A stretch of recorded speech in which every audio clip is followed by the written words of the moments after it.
이번 영상에서는 반복과 열거의 활용, 반복과 열거는 너무 길어서 이렇게 나누었습니다. 자, 복습합니다. 의미의 비유 9가지. 뭐뭐 있었죠? 제일 흔한 거 직유, 은유, 상징 있었고요. 대유에 속하는 것 2가지 뭐 있었죠?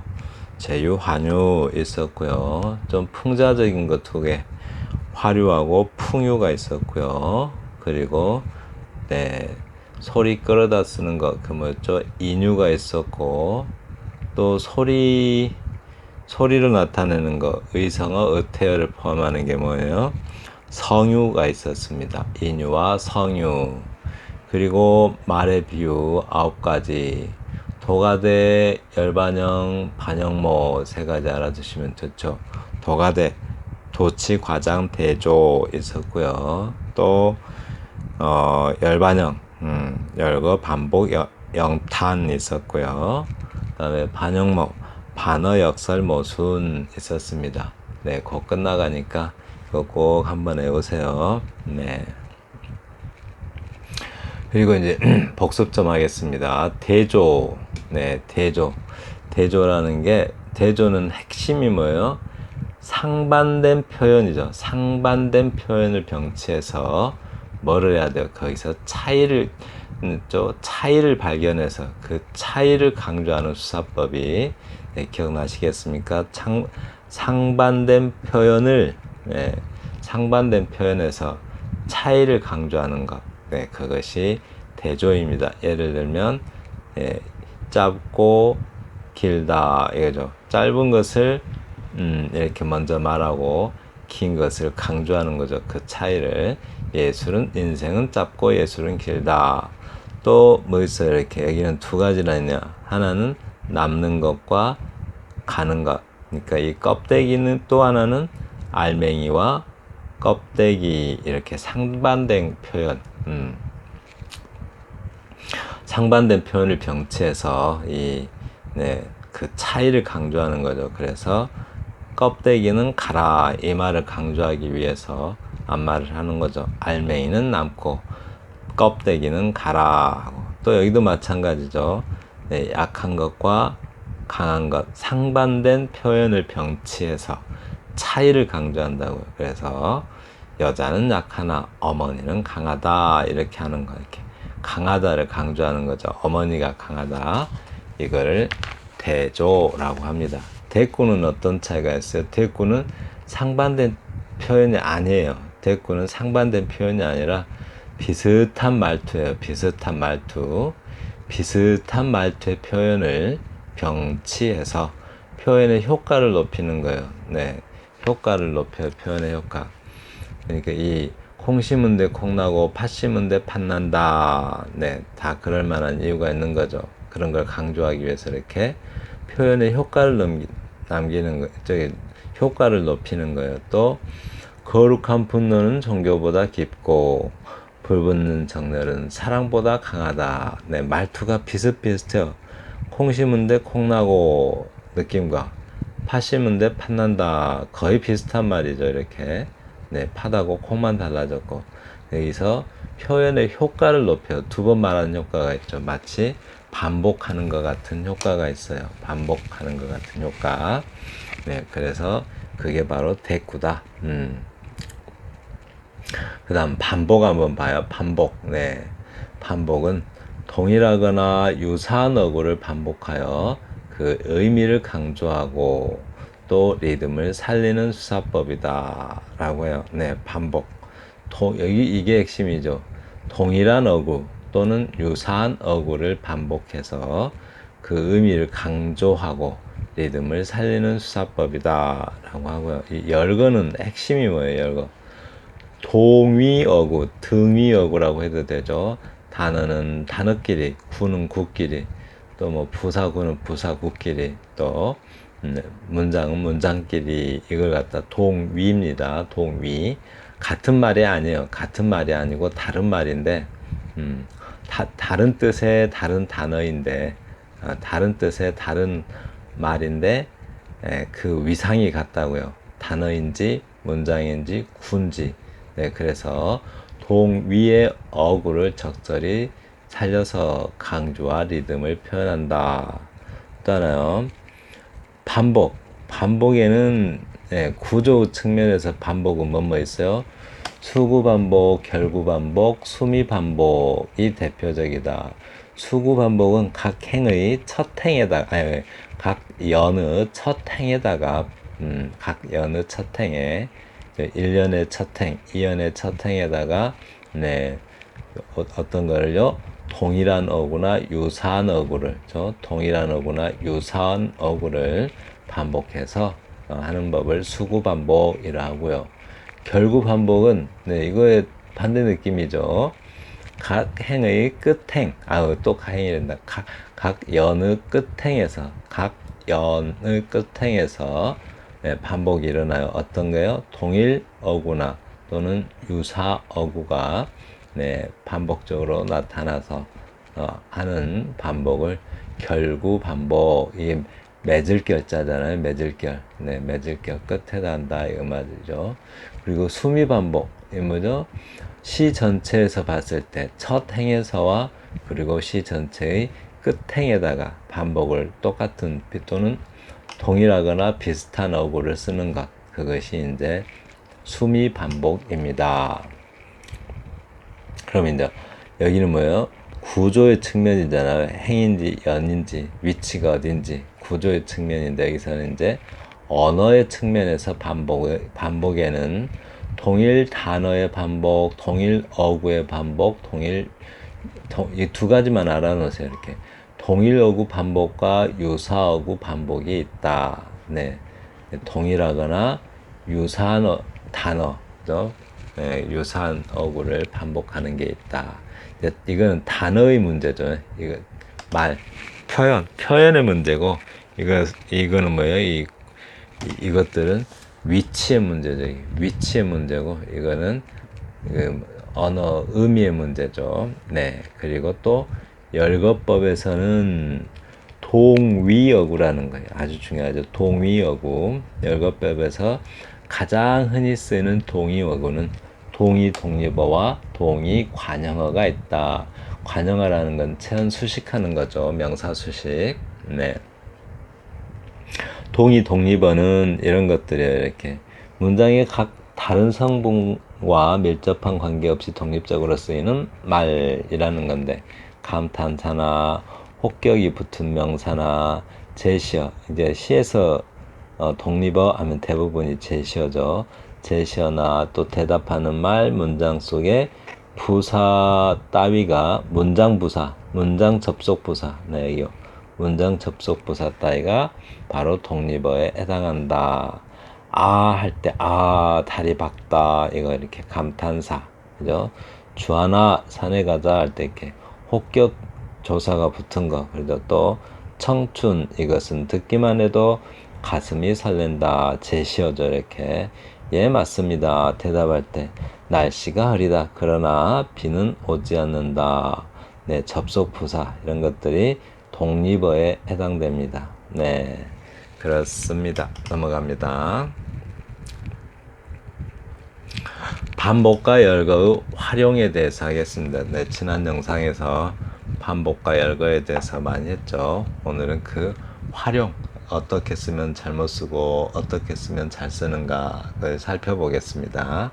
잠시만요.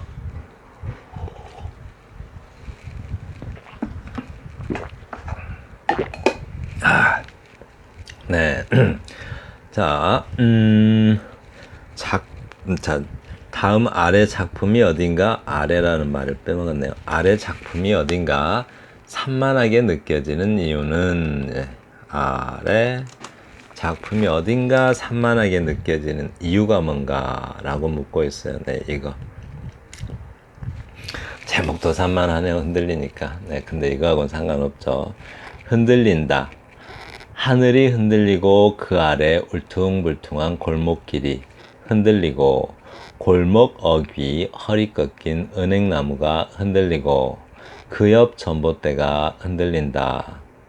흔들린다. 빨간 집이 흔들리고 사방 귀퉁이의 가구들이 흔들리고, 그 속에 사람들의 마음이 흔들리고 마음속 가득했던 희망이 흔들린다.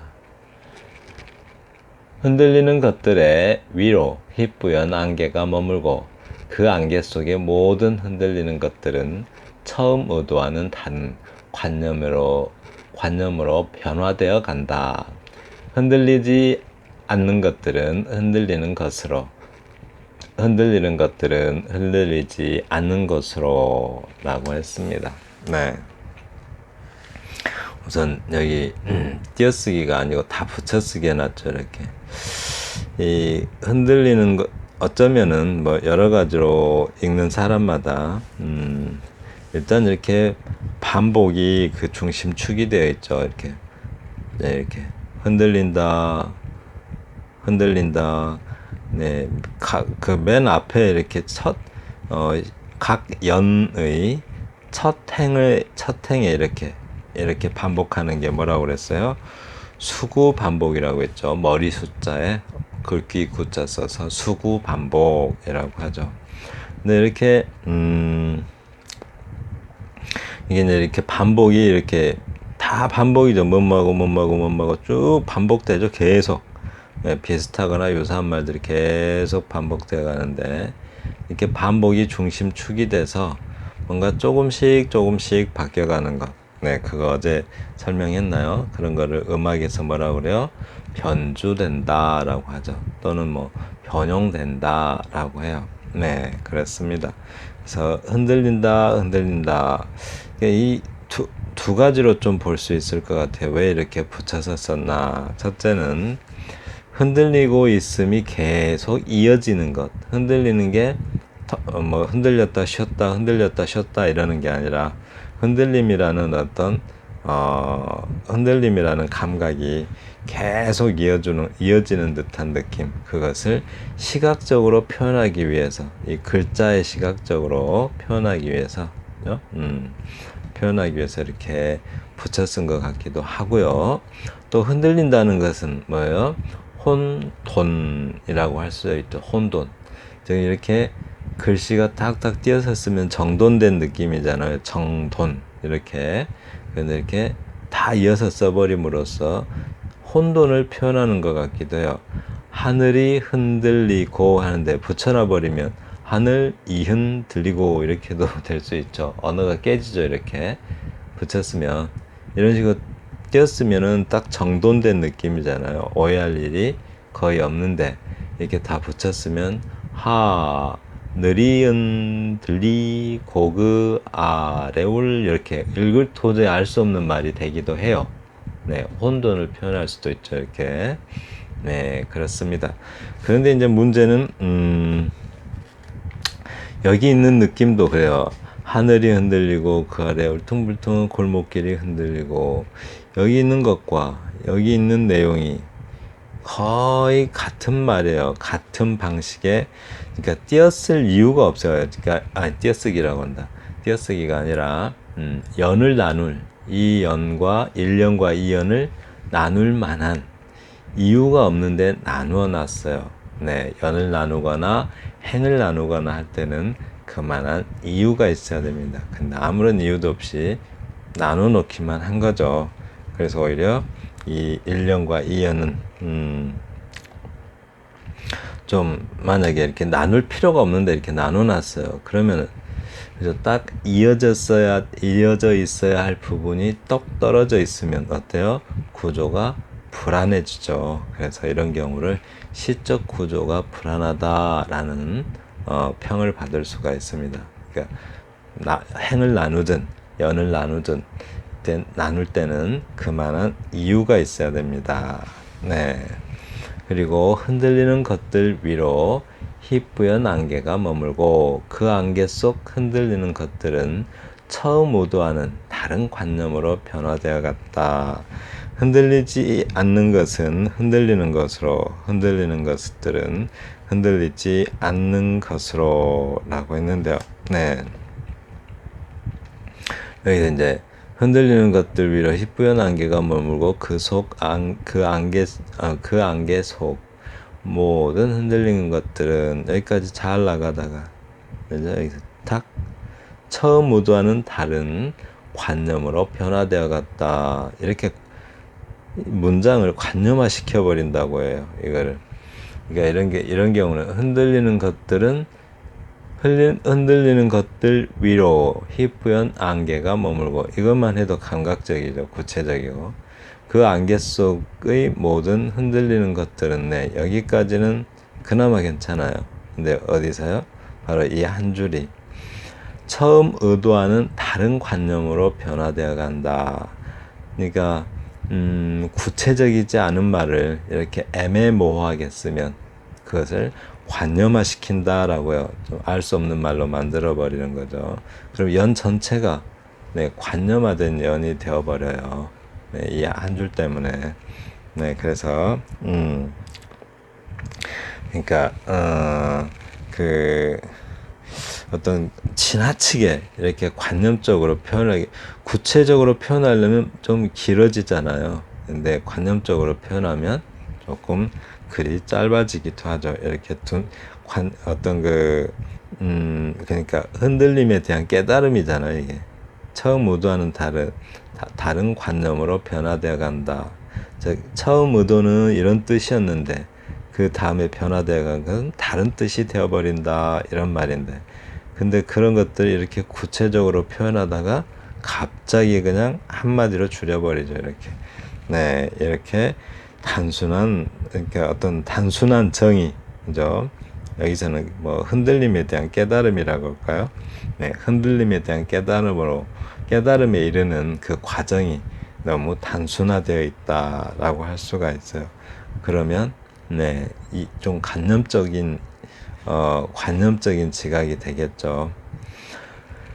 흔들리지 않는 것은 흔들리는 것으로, 흔들리는 것들은 흔들리지 않는 것으로. 네, 여기는 저자께서 지적한 건데요. 이거는 뭐 깨달음의 결과죠. 지금 여기서는 계속 흔들리는 것이 앞으로 나오잖아요. 반복되면서 흔들리는 것, 계속 흔들린다고 그랬죠. 그러면 이게 오히려 이 행위, 흔들리는 것들은 흔들리지 않는 것으로, 그죠? 그리고 흔들리지 않는 것들은 흔들리는 것으로, 이 두 개의 행을 순서를 바꿔놓는 게 더 자연스럽다라고 저자께서 지적하십니다. 왜냐하면 여기서 계속 흔들린다고 했으니까, 네, 이 행이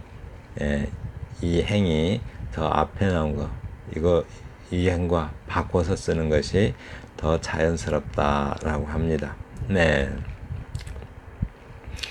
자, 개작 한번 볼게요. 자, 위에 정리합니다.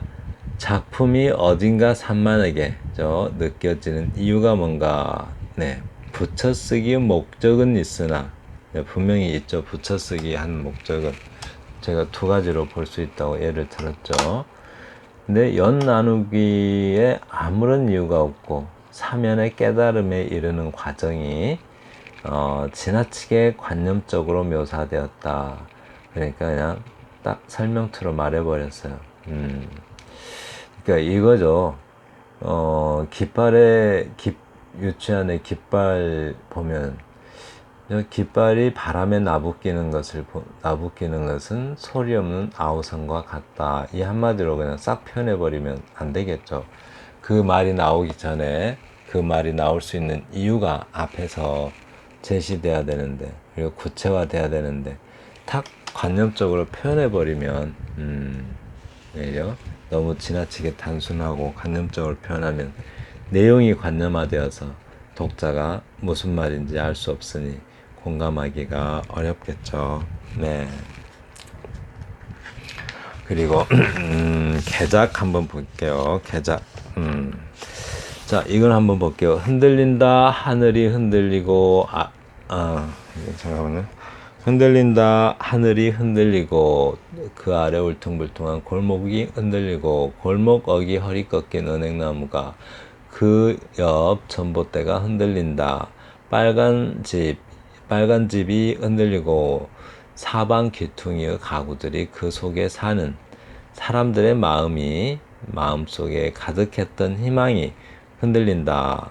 그 위로 희뿌연 안개가 머물고, 안개 속 모든 것들은 처음과 다른 모습으로 바뀌고 안개가 내려앉고 사람들의 직과 희망이 흔들리고 나무와 산과 강이 올라서고 흔들리지 않는 것들은 흔들리는 것으로 흔들리는 것들은 흔들리지 않는 것으로 네, 이렇게 구체화하라는 거죠. 이렇게. 사람들의 집의 희망이 흔들리고 나무와 산과 강이 올라서고 이런 식으로 구체화해야 되는데 아까는 어떻게 했어요?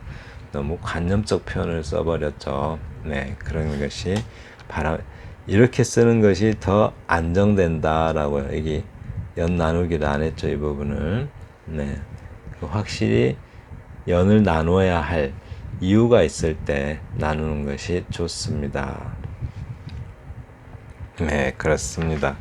근데 여기 그 위로라는 표현이 있죠. 이렇게 그 위로.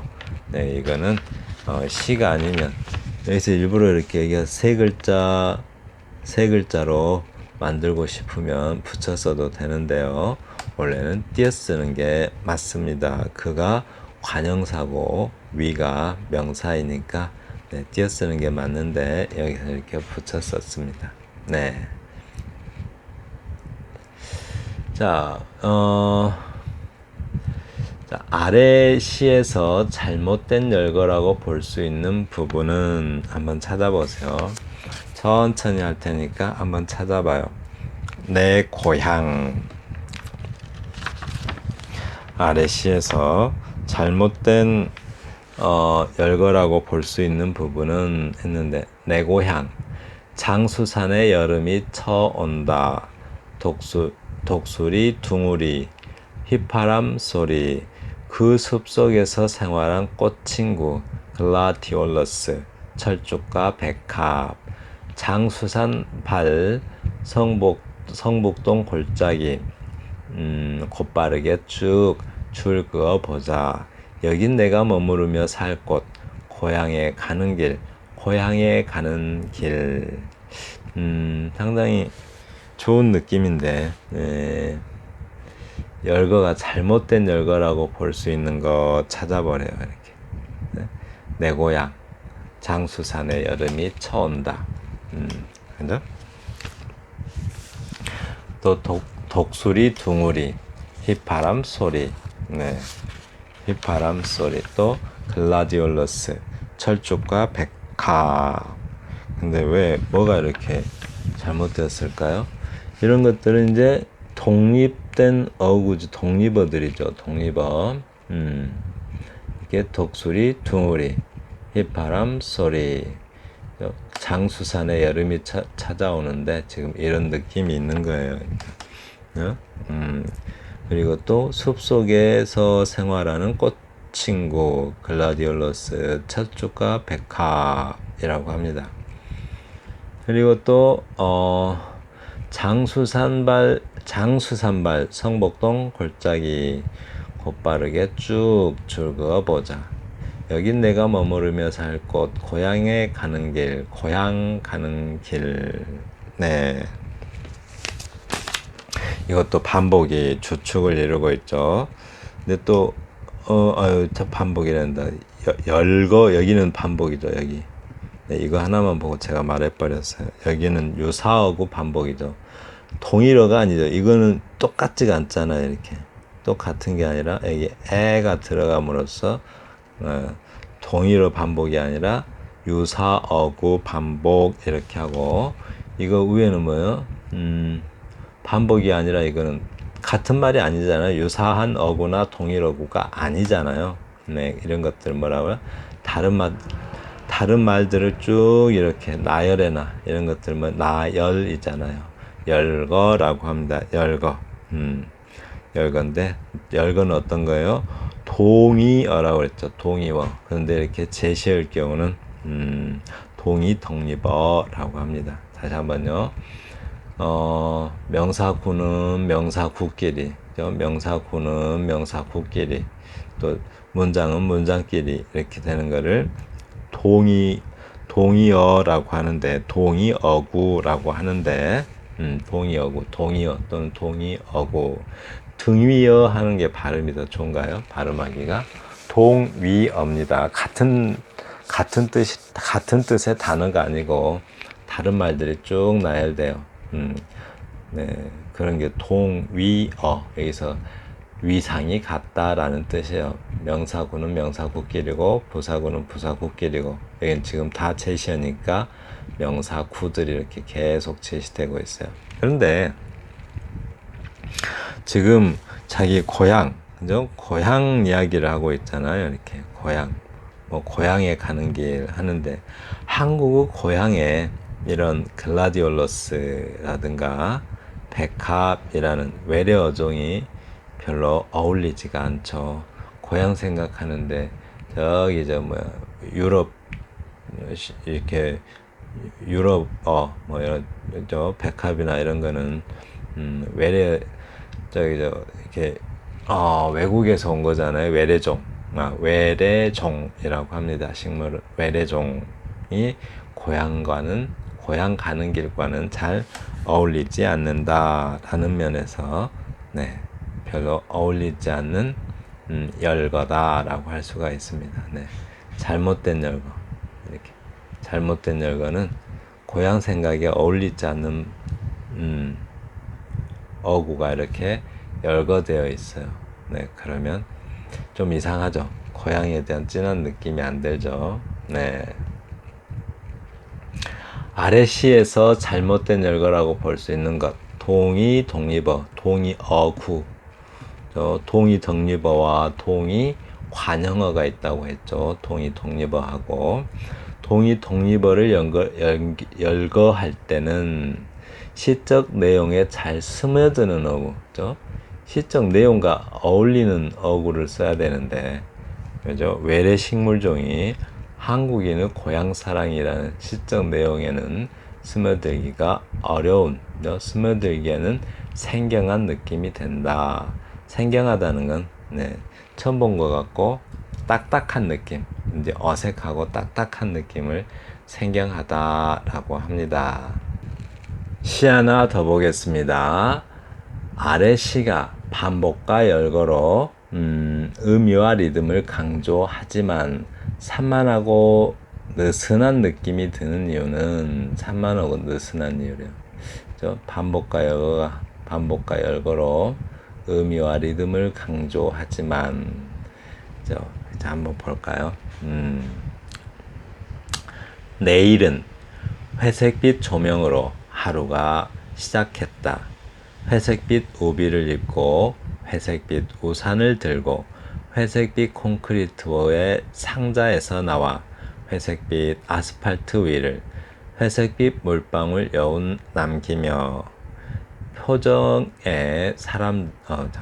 회색빛 표정의 사람들과 만나 회색빛 마음을 열고 회색빛 대화로 회색빛 미소를 지으며 회색빛 손 내밀어 안녕하고 회색빛 도로 위에서 회색빛 차들이 회색빛 연기를 뿜으며 회색빛 도시를 오간다. 회색에 피로해진 여기 뭔데 잊어버렸네. 잘못 썼나봐요. 회색빛 물이 나오는 회색빛 하늘을 보면서 내일은 푸른 빛이 나오기를. 네, 이거 자, 회색에 피로해진 잠깐만요. 회색에 피로해진 눈이네요. 눈. 회색에 피로해진 눈을 튼데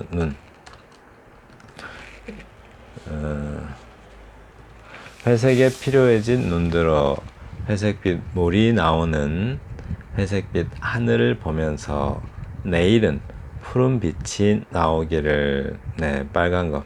원래 색깔을 말할 때 이렇게 붙였습니다. 푸른빛하고. 그런데 시니까 이렇게 좀 띄어쓰는 것 정도는 허용이 됩니다. 자, 여기서는 계속해서 회색빛이 반복되고, 그리고 그 회색빛이 들어간 문장들이 병치되고 있죠. 그래요. 이렇게 계속 이렇게 뭔가 이 반복도 되고, 또 이게 여기 조명, 우비, 우산, 콘크리트, 뭐 아스팔트 이런 말들이 계속 열거되고 있어요. 근데 이제 어떤 그 우리 열거는 뭐로 이루어진다고 했어요? 동의 독립어 또는 동의 관형어로 이루어진다고 그랬죠. 동위, 그러나 다른 말이에요. 같은 말이 아니고. 근데 왠지 뭐가 막 나열되긴 했는데, 저 계속 열거되기는 했는데, 제가 이 뭐 해야 한다라는 제가 자주 강조했던 말이 있어요. 이렇게. 응? 과연 이 말을 이렇게 일일이 다 쓸 필요가 있었을까 하는 좀 의문이 들죠. 이렇게 이런 말들을 다 쓸 이유가 있었는가, 일일이 그저 이렇게 너무 막 썼는데, 이 시어로서 쓰는 데는 이유가 있어야 돼요. 써야 되는 이유가, 쓸 이유가 있는가, 그냥 주저리 그냥 이렇게 계속 나열한 것에 불과하고 있죠. 그래서 항상 늘 강조했던 것 중에 하나 뭐죠? 선택과 배제가 있어야 된다고요. 아주 신중하고 또 뭔가 신중하고 또 의도적인, 이렇게 뭔가 의도를 가지고서, 목적을 가지고서, 다시 한번요, 신중하고 또는 의도를 가지고서, 목적을 가지고서 선택과 배제를 해야 돼요. 자, 선택 하나를 하면 많은 것이 배제되어야 합니다. 그래서 선택과 배제가 있어야 시가 시적 긴장감이 있고 느슨하지가 않죠. 근데 만약에 선택과 배제가 없이 이렇게 아무 뭐 어떤 그 도식적 사고라고 하죠. 어떤 생각나는 대로 다 써버려요. 그러면은 아무래도 이렇게 좀 산만한 느낌이 들겠죠. 그래서 이제 이렇게 쓰여지는 이유가 뭔가, 우리의 사고가 도식적이기 때문에 그래요. 도식적, 이 말은 도식적이라는 게 뭐죠?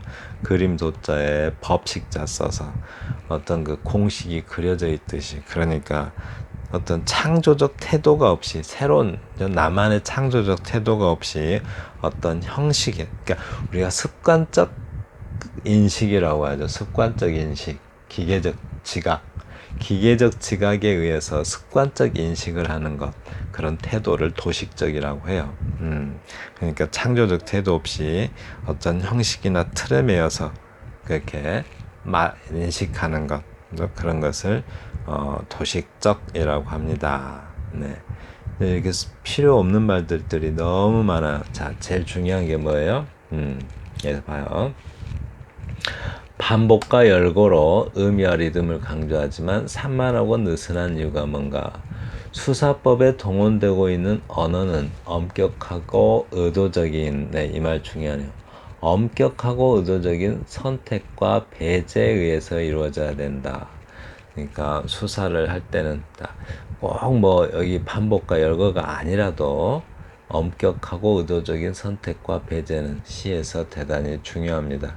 막 생각난다고 기계적으로 생각해서 또 기계적으로 지각해서 관습적인 식에 의해서 도식적인 사고방식을 가지면 안 된다는 거죠. 도식적 사유를 하면 안 된다는 거예요. 창조적이어야 되죠. 선택과 배제가 없으면 시적 긴장감을 잃고 느슨해지고 산만해진다. 위의 시가 바로 선택과 배제가 없는 도식적이고 이 자기적인 의식으로 채워졌다. 그러니까 그냥 생각나는 거 다 갖다가 억지로 꾸몄다는 거죠. 그래서 자기적이라고요. 뭔가 자연스럽게 만들기 위해서, 좋은 시가 되도록 만들기 위해서 창조적이고, 그죠? 이렇게 노력을 해야 되는데 그냥 억지로 끌어다 붙여버린 거예요. 그래서 자기적이다라고 합니다. 네. 끝으로 한마디만 더 정리합니다. 반복이란 동일한 어구나 유사한 어구를 되풀이하여, 이렇게 다시 한번요. 동일한 어구나 유사한 어구, 동일한 어구, 유사한 어구, 이런 것들이 되풀이하여 그 되풀이해서 의미와 리듬을 살리는 수사법이다. 이렇게. 네.